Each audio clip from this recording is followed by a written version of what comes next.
Assalamualaikum warahmatullahi wabarakatuh.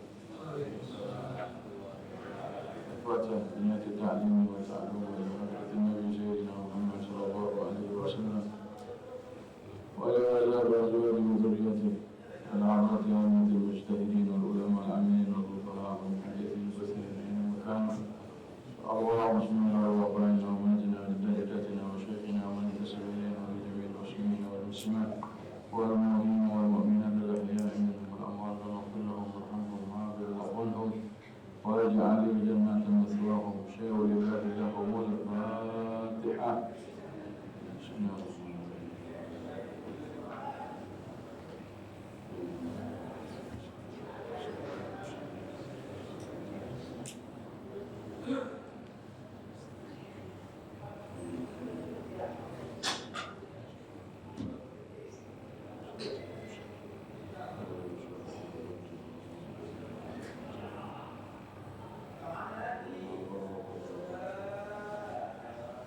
Bismillahirrahmanirrahim. Alhamdulillah Rabbil alamin wa bihi nasta'in ala umuri dunya wad din wa salli wa sallim ala sayyidina Muhammadin wa tamil anbiya'i wal mursalin wa ala alihi wa ashabihi wa man tabi'ahu wa nazara wa wala ila yaumiddin. Puji syukur kehadirat Allah Subhanahu wa taala yang banyak memberikan nikmat karunia kepada kita sehat, terutama nikmat sehat walafiat, nikmat iman, nikmat Islam, nikmat hidayah taufik, nikmat panjang umur, sehingga kita kembali berjumpa di tempat yang mulia ini dengan niat thalabul ilm. Mudah-mudahan niat kita senantiasa mencari dan menambah iman dan yakin kita kepada Allah Subhanahu wa taala.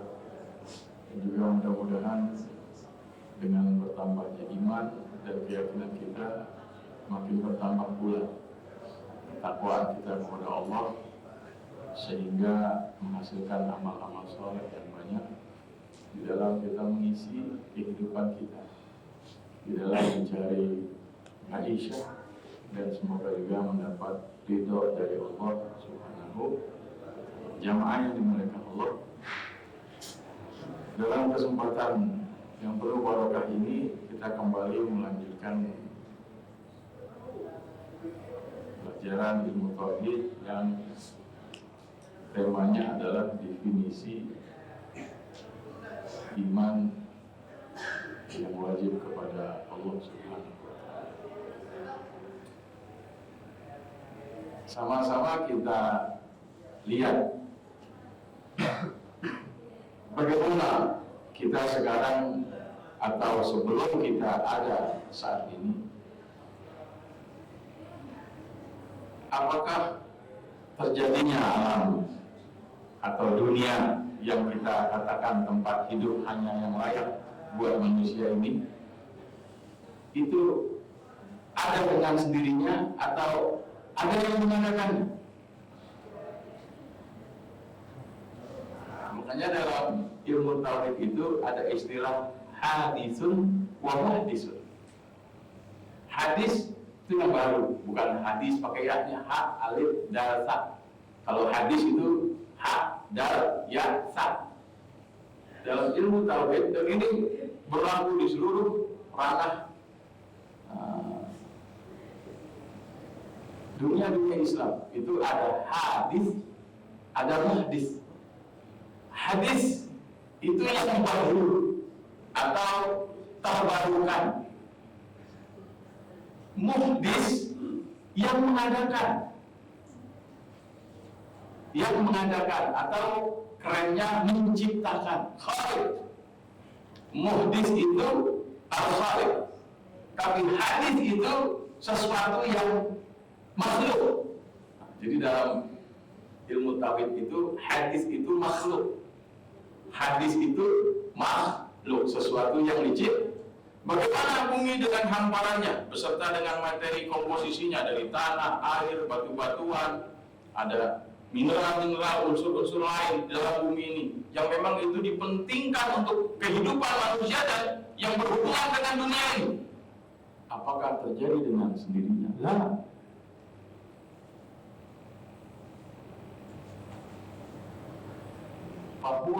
Fahiya mawjudun bi'ijadin minal khaliq subhanahu wa ta'ala. Adanya itu gara-gara ada yang menciptakan al-khaliq. Al-khaliq.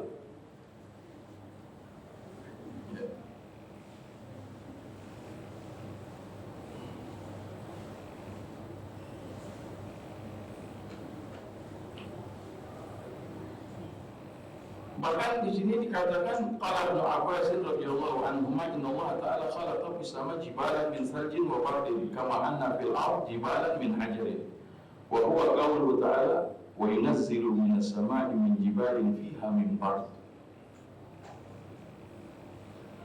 Bahkan sebagaimana di bumi-bumi ini banyak gunung-gunung, di bahkan Indonesia itu terkenal dengan the ring of fire. Indonesia itu terkenal dengan istilah the ring of fire karena saking banyaknya gunung berapi. Dan justru makin banyak gunung berapi, itu makin barokah negaranya. Di mana ada gunung berapi itu makin barokah. Makanya Allah katakan, antum tahu di langit juga ada gunung, kata Allah. Sebagaimana Allah adakan di bumi ini gunung-gunung, di langit juga ada gunung-gunung, kata Allah. Nah, yang memberitakan bahwa adanya di bumi dan di langit gunung-gunung itu Allah. Sebelum ada teknologi eksplor sembarang macam yang saat ini berkembang, Allah menceritakan itu semua lewat Nabi kita Muhammad SAW. Nah, itu menunjukkan ada sang pencipta. Wa min anfusikum afala ta'qilun. Dan dalam diri kalian, bagaimana CCTV memprogram bisa melihat di dalam satu area, satu wilayah. Tapi Allah menciptakan mata kita. Bahkan ini lebih bagus dari CCTV manapun. Bagaimana Allah menciptakan handsfree, ada yang dengan Bluetooth dan kecanggihannya. Tapi Allah menciptakan hanya lubang di antara kepala kita yang ada di samping. Terus dari mana bisa mendengar suara beraneka macam suara? Dari yang enak, yang merdu sampai kagak enak. Bahkan ada orang punya telinga tapi buta, ada kan? Ada kan? Ada orang punya mata tapi buta, ada kan? Pertanyaannya, loh, berarti mata dan kuping itu milik siapa? Kalau memang miliknya, kenapa gigi masih copot? Kenapa gigi masih copot? Kalau memang miliknya, kenapa rambut berubah? Kalau memang miliknya, kenapa kuku yang dipotong harus tumbuh? Kalau memang miliknya, banyak pertanyaan. Pasti ada Sang Maha. Nah, Sang Maha itu siapa?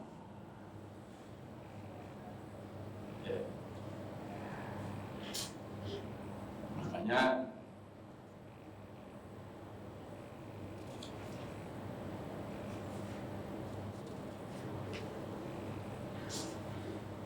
di sini kita sedang ingin mendalami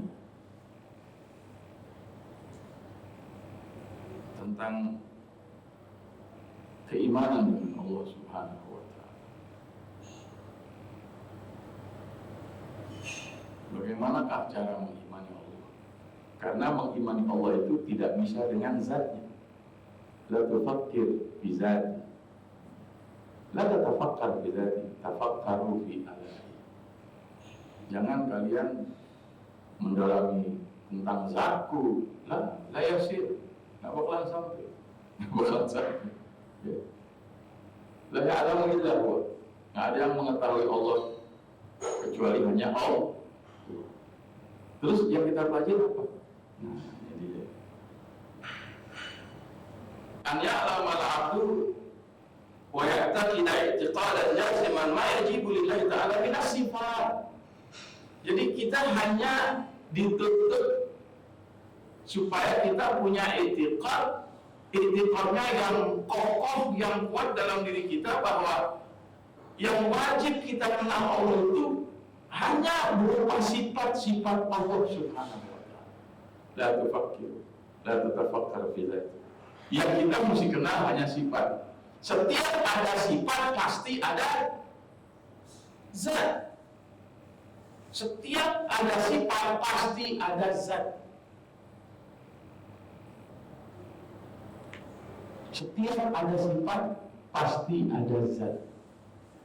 Coba, ya kan? Betul kan? Tolong sifati emas. Tolong sifatkan emas. Emas itu adalah suatu benda logam mulia berwarna kuning. Dia itu beda sama besi. Dia lembek. Kalau jatuh pun nggak seperti suara besi. Bahkan magnet. Jadi kita bisa mensifati tentang emas. Nah, ketika sifatnya ada, otomatis zatnya ada. Ada nggak? Sepakat dulu ini. Sepakat dulu. Ada kan? Jadi yang kita perlu dan wajib kita yakini dan i'tiqadkan tentang Allah cukup sifat. Nah, inilah akidah ahli sunnah wal jamaah. Terus setelah yang wajib, wa ma yastahil alaihi min a'dad. Dan yang mustahil pada Allah Subhanahu dari lawanan-lawanannya, dari lawanan sifat yang wajib. Artinya mustahil apa sih? Yang tidak ada sifat itu pada hak Allah Subhanahu wa ta'ala. Itu artinya mustahil. Yang sifat itu, contoh Allah katakan dalam Al-Quran, qul huwallahu ahad. Katakanlah wahai Nabi Muhammad, Allah itu ahad, Esa. Mana mustahilnya? Itu ahad itu sifat wajib. Ahad itu sifat. Terus mustahilnya mana? Allah katakan lam yalid wa lam yulad. Itu sifat mustahil. Tidak beranak dan tidak juga. Karena ketika ada kata mustahil,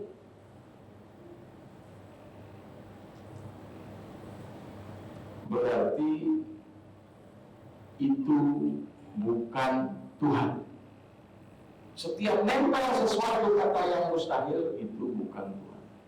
Sesuatu yang berantakan bukan Tuhan. Sesuatu yang berantakan bukan Tuhan.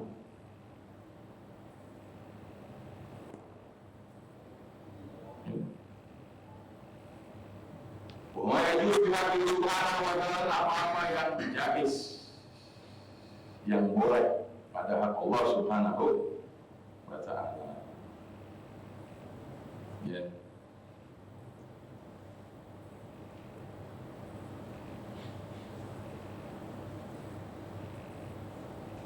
Dilanjutin, anna wajibu lillahi ta'ala kullu sifati kamalin taliqu bi sya'nil uluhiyah.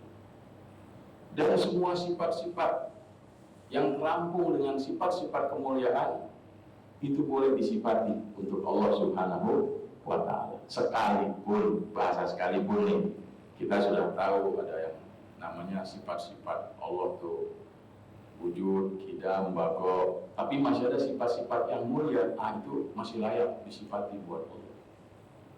Tapi akal manusia itu terbatas untuk menggalinya.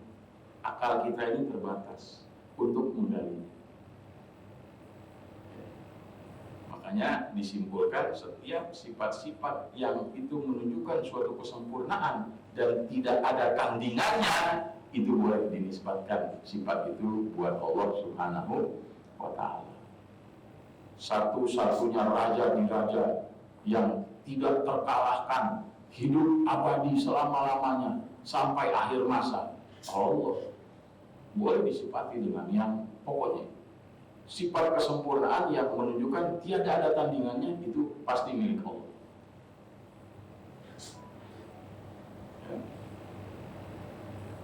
Wastahil Ta'ala perlu naksir.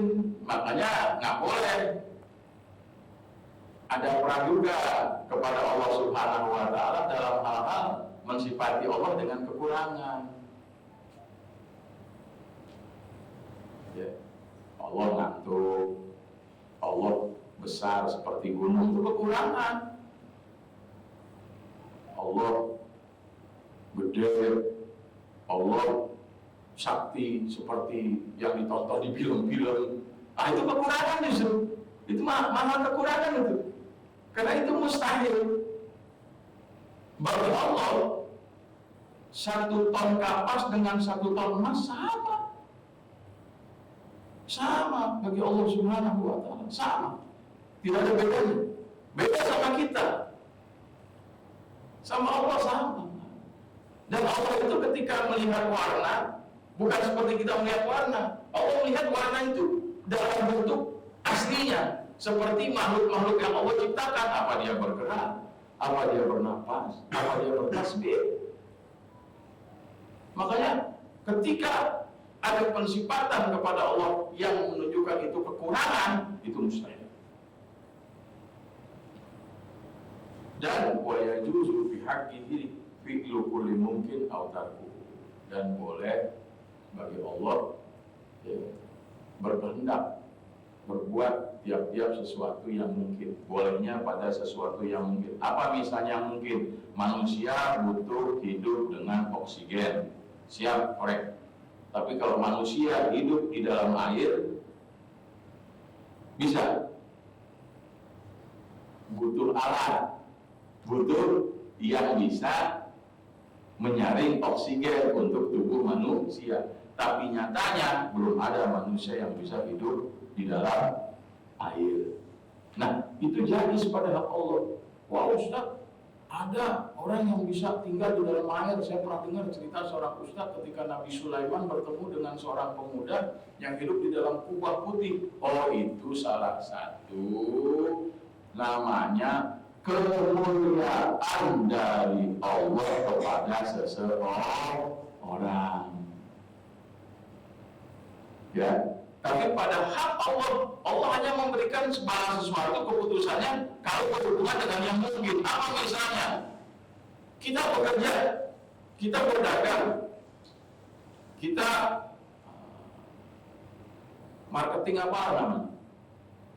Nah, di dalam bekerja, di dalam berdagang, pasti ada tujuan, ingin mendapatkan rezeki. Nah, itu mungkin. Besar kecilnya tergantung yang Allah tentukan hari ini. Tapi tanpa ada pergerakan, tanpa ada upaya, terus bisa mendatangkan hasil. Nah, ini enggak mungkin. Makanya Allah menentukan suatu keputusan, atau dalam bahasa kerennya takdir Allah, itu setelah apa? Salah satu sahabat bertanya kepada Rasulullah, ya Rasulullah, saya ini naik onta. Kira-kira saya kan udah beriman sama Allah, apa saya ikat onta talinya di tiang atau saya lepaskan? Kata Rasulullah, ikirin naqah fatawakal. Jadi nggak boleh terus serta-merta, ada Allah, udah mobil nggak usah pakai ditambah-tambahin lagi kuncinya, udah serahin aja ke Allah. Nah, ini enggak nih, wah motor tenang aja, ntar baca Bismillah, Bismillahirrahmanirrahim, Bismillahirrahmanirrahim, Insya Allah motor aman. Nah, ini dia ini nggak bertauhid seolah-olah nggak bertauhid. Rasulullah bilang sama sahabatnya begini, sahabatku, itu onta jangan kau nggak ikat di talinya ke tiang untuk ikatan onta, jangan kau serahkan itu langsung kepada Allah, jangan. Ikat talinya baru tawakal, baru berserah diri kepada Allah. Sakit nggak usah berobat, apa yang berobat? Allah Maha Penyembuh. Benar, Allah Maha Penyembuh, benar. Tapi harus ada wasilah sarana. Sakit ini harus diobati.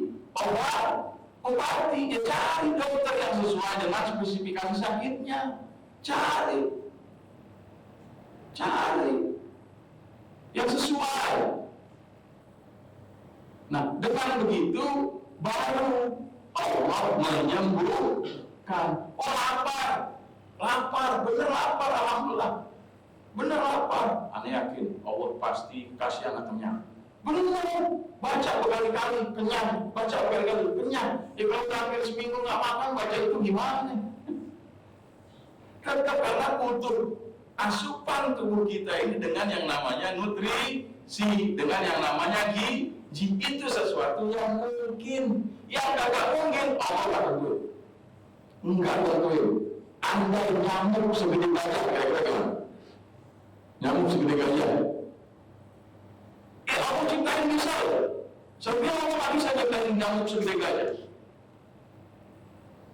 Bisa Allah ciptain nyamuk segede gajah, tapi kan berapa gitu? Berapa? Nah itu disebut kita kenal Allah dengan jaiznya. Jadi jaiznya Allah hanya bertakluk dengan berhubungan sesuatu yang mungkin. Kalau nggak mungkin itu nggak bisa terjadi. Nah kita pun begitu. Kita percaya kepada Allah, kita berdoa kepada Allah. Kerjaan yang mungkinnya apa? Upaya usaha yang mungkinnya apa? Ketika upaya usaha yang mungkinnya itu ada, baru kita bertawakal kepada Allah. Nah ini akidah kita.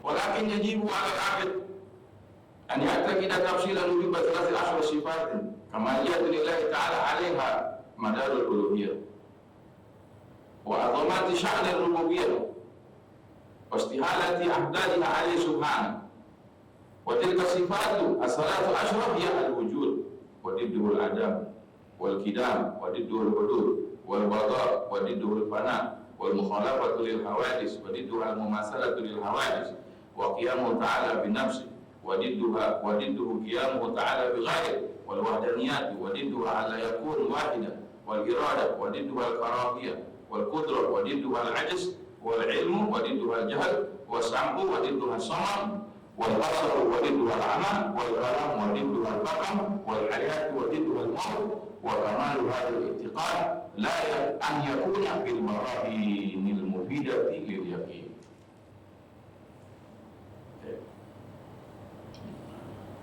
Karenanya wajib atas seorang hamba, dia ada keyakinan dalam hatinya, tak kenal maka tak sayang, tak kenal maka tak sayang. Kalau kita kenal kepada Allah Subhanahu wa Ta'ala dengan sifat-sifatnya, kita berharap mendapatkan kasih sayang dari Allah. Apa saja sifat-sifat yang wajib? Yang pertama al-wujud, ada. Nanti pembahasannya ada di dalam. Kita secara global dulu. Wujud. Lawannya wujud tidak ada. Jadi sifat wajib bagi Allah itu ada, wujud. Yang mustahilnya nggak ada. Jadi tidak bisa alam semesta ini terjadi tanpa ada yang menciptakan. Tidak, harus ada yang menciptakan. Dan yang menciptakan itu harus ada. Adanya tidak ada permuaannya. Adanya tidak ada. Dialah Allah Subhanahu wa Ta'ala.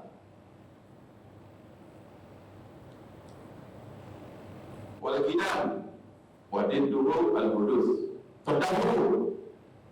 Sang pencipta harus wajib memiliki sifat terdahulu. Artinya tidak ada yang mendahului. Makanya mustahil bagi Allah itu al-hudus, diciptai. Terus al-baqa, kekal.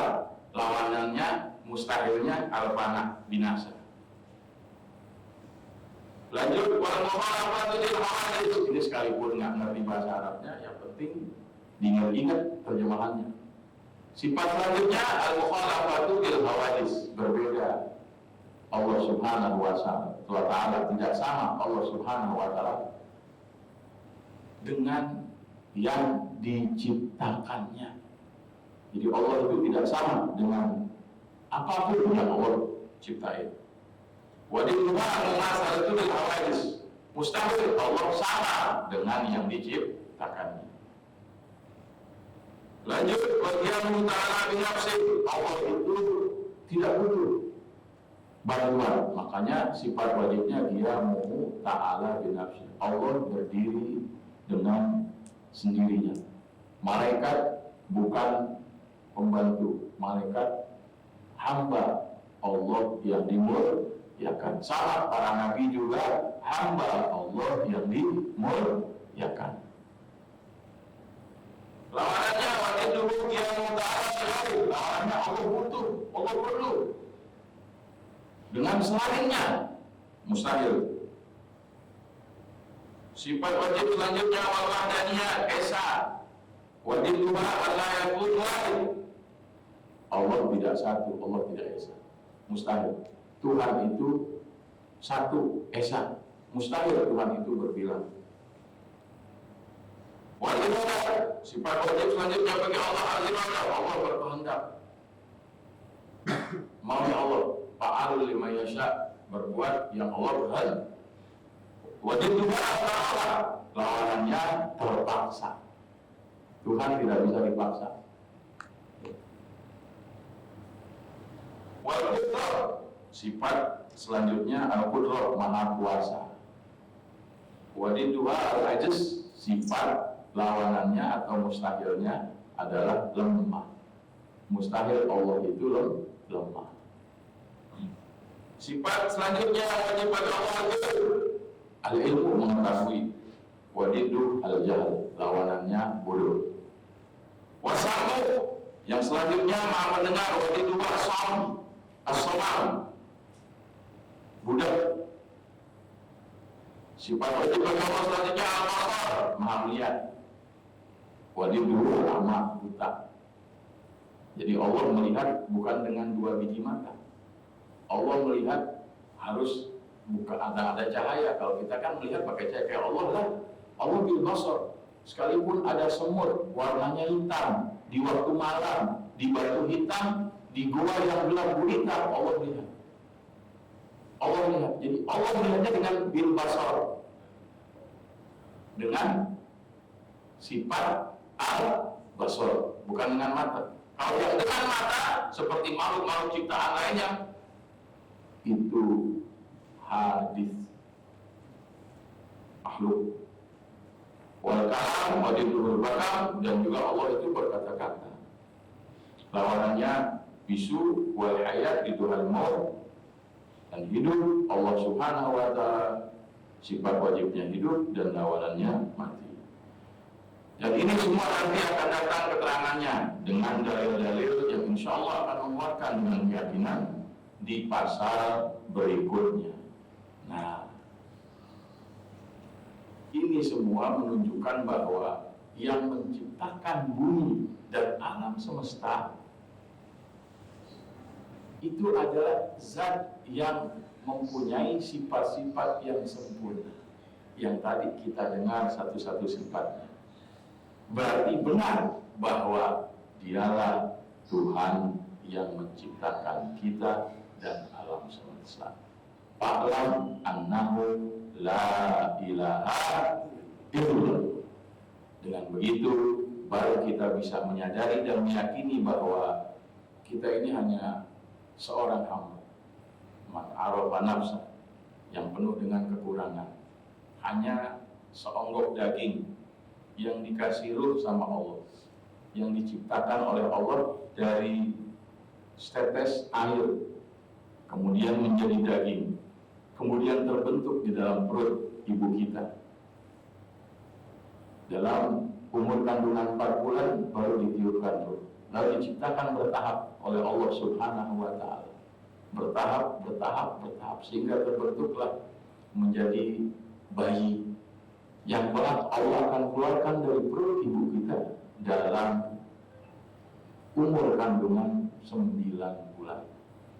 Dalam keyakinan kita sebagai seorang muslim, sebenarnya 9 bulan itulah usia kelahiran seorang bayi. Tapi dalam kenyataannya masih ada hal-hal yang namanya prematur, masih ada kenyataannya yang bisa lahir 6 bulan, 7 bulan. Itulah keluar dari sisi keputusan Allah Subhanahu wa ta'ala. Karena tidak ada yang terjadi di alam ini melainkan itu semua ada dalam pengetahuan Allah Subhanahu wa Ta'ala. Dengan begitu dapat kita simpulkan bahwa benar, sebenar-benarnya Tuhan patut disembah, la ma'budu bihaqqin fil wujudi illallah. Tidak ada Tuhan yang wajib disembah di alam semesta ini melainkan Dia yang bernama Allah. La ta'khudhuhu sinatun wa la naum, yang nggak pernah ngantuk dan juga nggak pernah tidur. Wa ma'akum aina ma kuntum, dan Allah bersama kita dimanapun kita berada.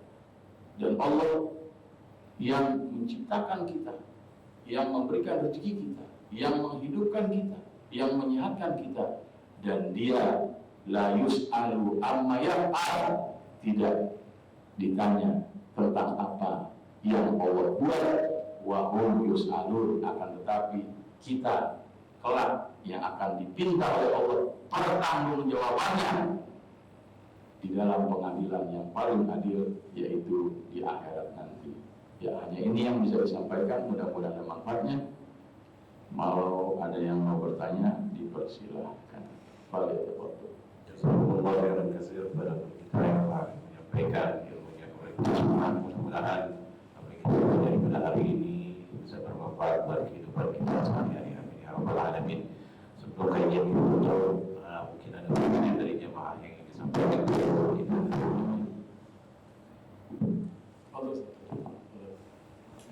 Yang asik. Assalamualaikum warahmatullahi wabarakatuh. Mau bertanya Ustaz, saya pernah dengar juga terkait proses penciptaan alam semesta surga dan neraka. Ya. Ada ulama yang menyampaikan bahwa itu tercipta salah satu unsur dari Nur Muhammad. Baginda Nabi Muhammad, penjelasannya Ustaz mungkin bisa. Makanya terima kasih. Ini pertanyaan bagus ini. An-nuru hadzal habib awwal makhluqin barza fil alam wa minhu tafarra al-wujud khalqan ba'da khalqin fima hadatsa wa ma taqaddam. Makanya nur Nabi Muhammad, an-nuru hadzal habib, nur Nabi Muhammad awwal makhluqin, yang pertama kali Allah ciptain. Yang pertama kali Allah cipta, jadi Allah baru Nabi Muhammad. An-nuru hadzal habib awwal makhluqin barza fil alam. Jadi bahasa alam itu ya alam saat itu yang Allah baru, belum ada rentetan yang lain-lainnya, belum. Jadi alam yang dulu itu Allah dan Nur Nabi Muhammad.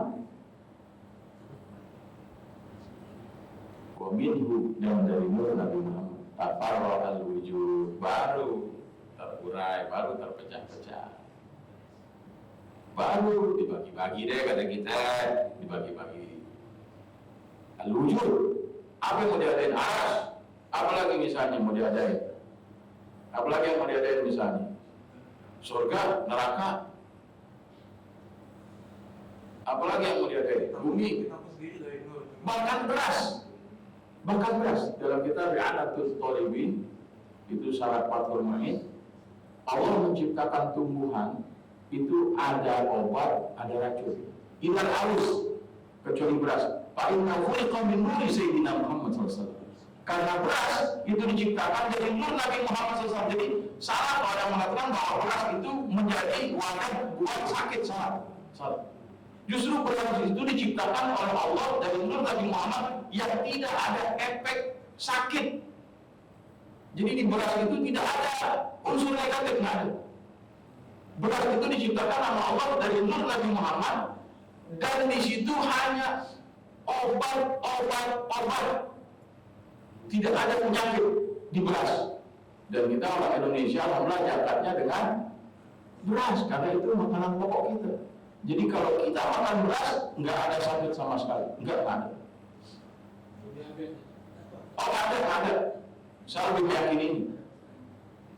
Makanya disarankan dalam kitab Fathul Mu'in syaratnya itu ya anak Talibin, Kalau kita mau makan nasi, baca sholawat dulu sebagai rasa hormat kita kepada Nabi kita Muhammad, karena salah satu nurnya itu diciptakan oleh Allah Subhanahu wa Ta'ala menjadi beras.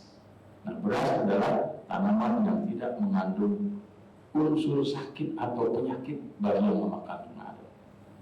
Nah, jadi memang wa min al wujud khalqan ba'da khalqin, apapun itu makhluk fi ma hadatsa, baik yang diciptakan baru wa ma taqaddam, dan apa yang terdahulu dan itu benar. Cuma ya kalau secara rentetan ada nama kitabnya itu Daqaiqul Akhbar, kitabnya tipis. Dari situ ada penjelasan bagaimana nur Nabi Muhammad ini terurai menjadi beberapa khalqan penciptaan yang semuanya ada dalam kehendak Allah Subhanahu wa Ta'ala. Kenapa? Karena wa awwalul wujud. Karena Nabi kita Muhammad ya memang setelah Allah ada, ya Allah menciptakan nurnya. Cuma baru diadakan, maksudnya baru diadakan, diwujudkan adanya Nabi kita Muhammad SAW itu sebagai wa'anal aqib.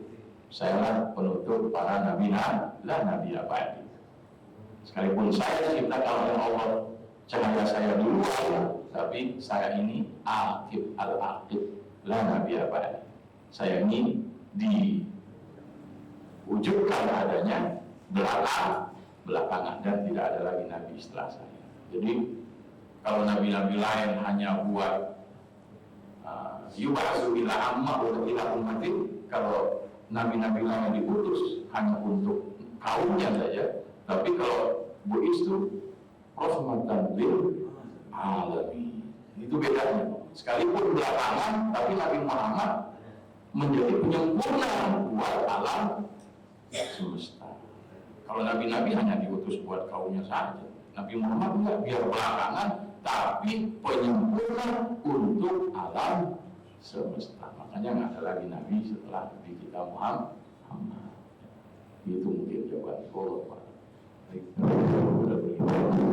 jawab pertanyaan dari jemaah. Mungkin ada pertanyaan yang lain. Kalau tidak, mohon ada boleh begitu, boleh begitu pun hari ini dengan Allah. Bismillahirrahmanirrahim. Alhamdulillahirabbil alamin. Wassalatu wassalamu ala sayyidina Muhammad. Rabbana anfa'na bima 'allamtana wa 'allimna ma yanfa'una lana wa qarrartu lana fi dinina ma yadkhulu majlisina wa qarrartu wa aiban nasatata rabbana taqabbal minna innaka antas samiul alim wa tub 'alaina innaka antat tawwabur rahim. Rabbana atina fid dunya hasanah wa fil akhirati hasanah wa qina adzabannar. Wassallallahu ala sayyidina Muhammadin nabiyil ummi wa ala alihi wasallam. Alhamdulillahi wa la minkum. Wassalamualaikum warahmatullahi wabarakatuh.